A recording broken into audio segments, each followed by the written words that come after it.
This is a video with solutions for the Pythagorean theorem and trigonometry practice exercise in preparation for the test on Friday, which is tomorrow if you're watching this today that I created this video. So for number one, we have three missing things to find. Two missing angles, A and B, and then the missing side length, A. Now we have a choice which one we want to do first. I'm going to find A first, the side length. So since I have a right triangle, I know that A squared plus B squared equals C squared. Now A and B are the lengths of the legs, and C is the length of the hypotenuse. If you're ever wondering what side is the hypotenuse, this right angle symbol always points towards the hypotenuse. And if the triangle is drawn to scale, you know that the longest side is the hypotenuse. So for this problem, we'll write A squared plus 10 squared equals 25 squared. So we'll go ahead and evaluate 10 squared and 25 squared, and then we'll solve for A. So we'll subtract 100 from both sides. A squared equals 525. We'll take the square root.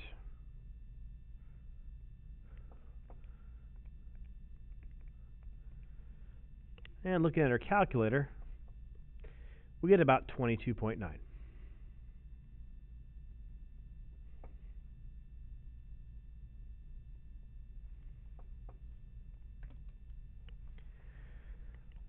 So to find angle A, we're going to use one of the three trig functions to write an equation.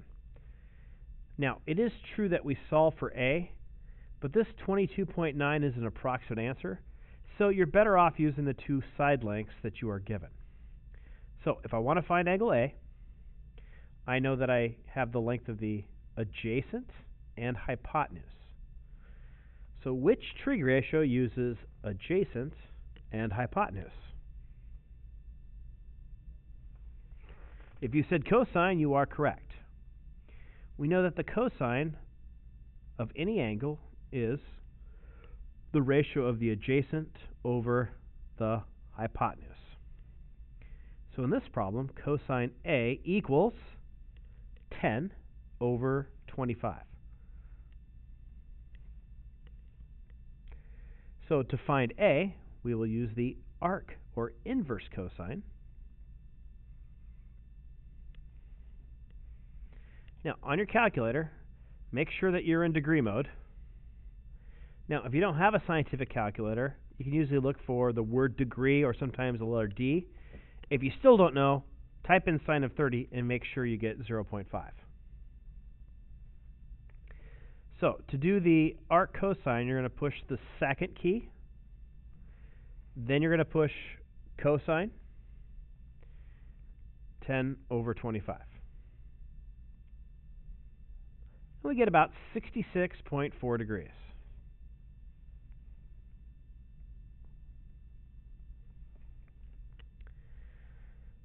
Now for angle B, we have a choice. We could use trig, or we could use the property that the three angles in any triangle, their measures add up to 180.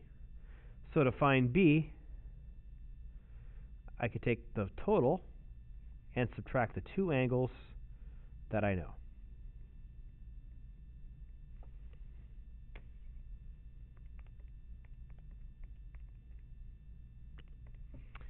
And we get about 23.6.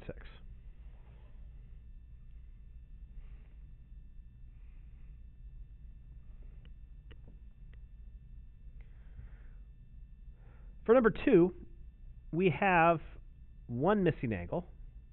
And remember how easy it was to find angle B once I knew A? Well, I can use that same property to find angle E. I'll just take 180 degrees, subtract the two angles I know. And we get 19 degrees.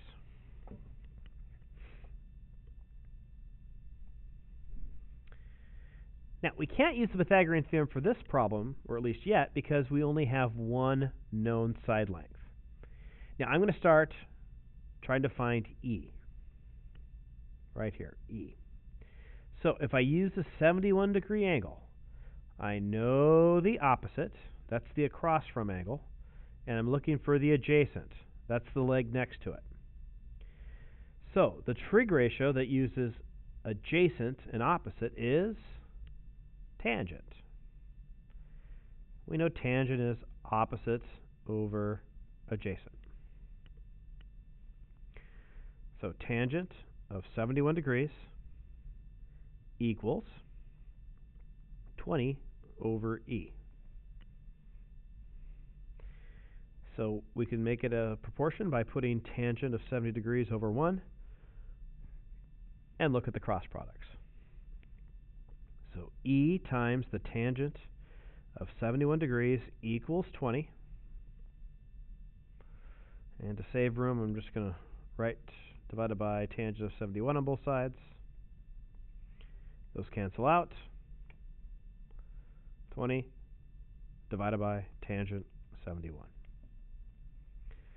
And I get about 6.9.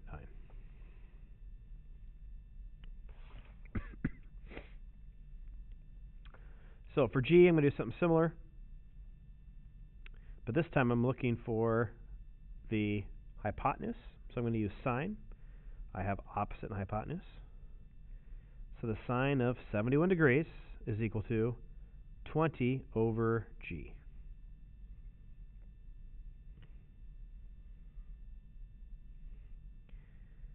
Cross multiply. 20 equals G times the sine of 71 degrees. So G is 20 divided by the sine of 71 degrees. So what I did to get from this step to this step is I divided both sides by the sine of 71.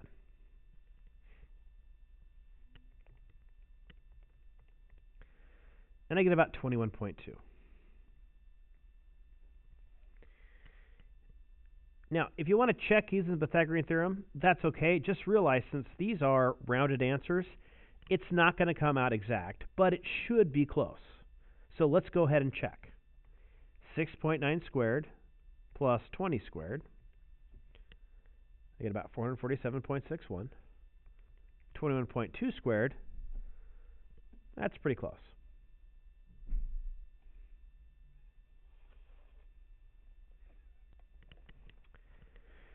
Okay, our last problem was to find the distance between 2 points.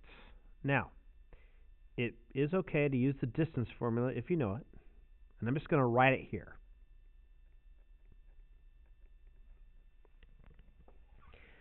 But what I was thinking you could do is to first plot the points. So -2, 5. 4, -3. Okay. Then to be nice and neat, I'm going to go ahead and draw in the length, which would represent the distance between the 2 points. Now, what I'm going to do next is I'm going to draw a right triangle where this length here is the hypotenuse.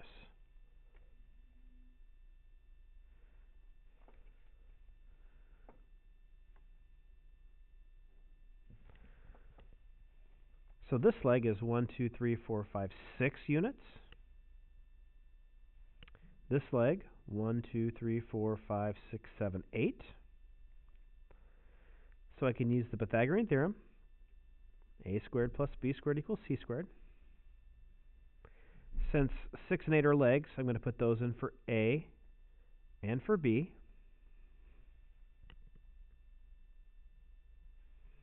I'll go ahead and evaluate 6 squared and 8 squared. So I know that C squared is equal to 100. So to find C, I'm going to take the square root of both sides, not worrying about the negative root because a distance can't be negative, and I get 10.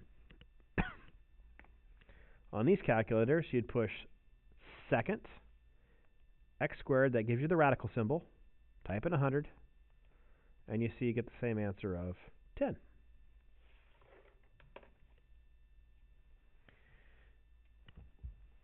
I hope you enjoyed this video. Good luck on the test.